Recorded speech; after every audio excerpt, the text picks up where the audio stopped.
Hi, നമ്മൾ Malabar botanical ഗാർഡനിലേക്ക് വന്നതാണ്. ഇവിടെ പുഷ്പമേള നടന്നുകൊണ്ടിരിക്കുകയാണ്. അപ്പോൾ ഈ പ്രകൃതി ഭംഗിയൊക്കെ ആസ്വദിച്ച് ഇവിടെ ഇങ്ങനെ ഇരിക്കാനായിട്ട് അത്രയും സുഖമാണ് ഇവിടെ ഇങ്ങനെ ഇരിക്കാനായിട്ട്.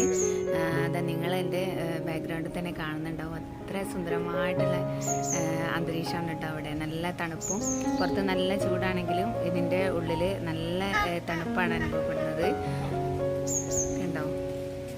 ബോട്ടാണിക്കൽ ഗാർഡനിലേക്ക് കയറുമ്പോൾ തന്നെ നമ്മൾ ആദ്യം കാണുന്നത് ഇങ്ങനെ പൂക്കൾ കൊണ്ടുണ്ടാക്കി വെച്ചിരിക്കുന്ന ഒരു വേഴാമ്പലിനെയാണ്. ഇത് നിറയെ ജമന്തി പൂക്കൾ കൊണ്ടാണ് കേട്ടോ ഉണ്ടാക്കി വെച്ചിരിക്കുന്നത്.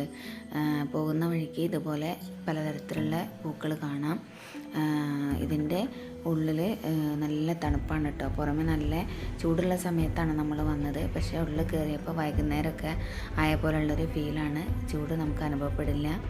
ഇതിൻ്റെ ഉള്ളിൽ തന്നെ ഒരു കാവുണ്ട്. ആ കാവിലുള്ള ദൈവത്തെ ഇങ്ങനെ അലങ്കരിച്ച് നിർത്തിയതായിട്ടാണ് എനിക്ക് തോന്നുന്നത് കേട്ടോ.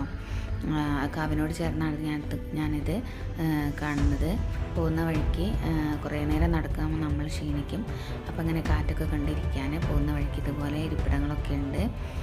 ക്രിസ്മസ് ആയ കാരണം കുട്ടികളെയൊക്കെ ആകർഷിക്കാൻ വേണ്ടിയിട്ട് ഒരു ചെറിയ ക്രിസ്മസ് പുൽക്കൂടും ഒക്കെ ഉണ്ട്. ഞങ്ങളതൊക്കെ കണ്ടിട്ട് ഇങ്ങനെ ആസ്വദിച്ച് മുന്നോട്ട് പോയിട്ടോ. നല്ല രസമായിരുന്നു അതൊക്കെ കാണാനായിട്ട്. പോകുന്ന വഴിക്ക് ഇതുപോലെ പല രീതിയിൽ അറേഞ്ച് ചെയ്ത് വെച്ചിട്ടുള്ള പൂക്കൾ നമ്മൾ വീണ്ടും കണ്ടു. ഇത് അവിടെ ഒരു ബട്ടർഫ്ലൈ പാർക്ക് ഉണ്ട്. അതിൻ്റെ ഫ്രണ്ടിലായിട്ട് ഈ ബ്രോക്കൺ ഗ്ലാസ് കൊണ്ടൊക്കെ ഇങ്ങനെ നിർമ്മിച്ച് വെച്ചിരിക്കുന്നത് നല്ല ഭംഗിയുണ്ട് കേട്ടോ കാണാനായിട്ട്.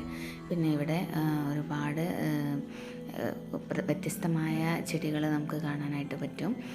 ഇതിനുള്ളിലൂടെ നടക്കുമ്പം നല്ല തണുപ്പാണ് കേട്ടോ. ഒരു പ്രത്യേകതരം ഗന്ധവും ഒക്കെ ആയിട്ട് ഒരു വ്യത്യസ്ത അനുഭവമാണ് ഇതിനുള്ളിലൂടെ. ഇതൊക്കെ കണ്ടാൽ നമുക്ക് പ്ലാസ്റ്റിക് ആണെന്ന് തോന്നും. വന്നിട്ടുള്ളവരും ഫ്ലവർ ഷോ കാണാനായിട്ട് വന്നിട്ടുള്ളവരും ഇത് പ്ലാസ്റ്റിക് ആണെന്നൊക്കെ ചോദിക്കുന്നുണ്ടായിരുന്നു കേട്ടോ. അവിടെ വൈകിട്ട് പരിപാടിയൊക്കെ നടത്താനായിട്ട് സ്റ്റേജൊക്കെ ഉണ്ട്. നമുക്ക് വൈകിട്ട് വരെ നിൽക്കാൻ സമയമില്ലാത്തത് കൊണ്ട് വേഗം ഇതൊക്കെ കണ്ട് മടങ്ങുക.